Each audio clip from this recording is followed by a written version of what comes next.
بسم اللہ الرحمن الرحیم۔ معزز سامعین السلام علیکم۔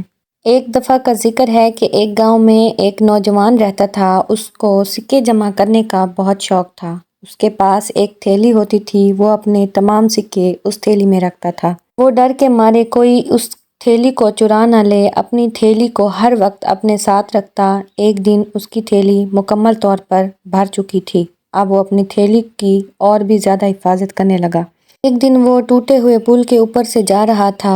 اس پل کے نیچے سے دریا بہتا تھا۔ اچانک اس بیچارے کا پاؤں پھسل گیا اور اس میں جا گرا۔ وہ بہت مشکل سے وہاں سے نکل آیا، مگر افسوس کہ وہ اپنی سکوں کی تھیلی وہاں کھو بیٹھا۔ اس نے تلاش کرنے کی بہت کوشش کی مگر کامیاب نہ ہو سکا۔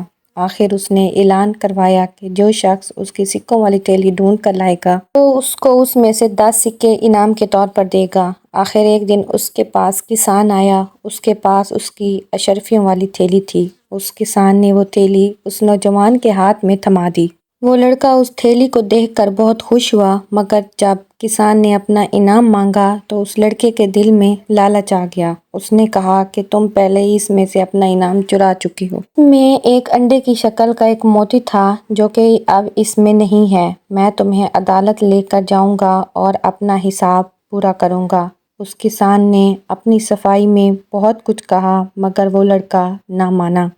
آخر کار وہ اپنا حساب لینے کے لیے عدالت لے گیا۔ دونوں نے اپنا اپنا مسئلہ بیان کیا۔ جج صاحب ان دونوں کی باتوں کو بڑے غور سے سنتے رہے۔ آخر صاحب کے فیصلہ سنانے کا وقت آ گیا۔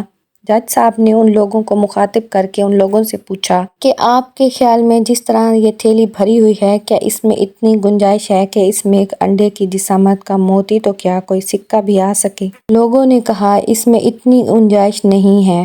پھر جج صاحب نے اپنا فیصلہ سناتے ہوئے کہا کہ چونکہ اس تھیلی میں کسی اور چیز کی اضافے کی گنجائش ہی نہیں، یہ تھیلی اس نوجوان کی نہیں ہے، کیونکہ اس نوجوان کے الفاظ کے مطابق اس میں ایک انڈے کی جسامت کے برابر موتی کی جگہ ہے، اس لیے یہ تھیلی اس نوجوان کی نہیں ہے، اور قانون کے مطابق یہ تھیلی جس شخص کو ملی ہے اب اسی شخص کی ہے۔ لالچی لڑکے نے اپنی صفائی میں بہت کچھ کہا مگر کسی نے اس کی ایک نہ سنی، اور اس طرح اس کو اس کے لالچ کی سزا ملی۔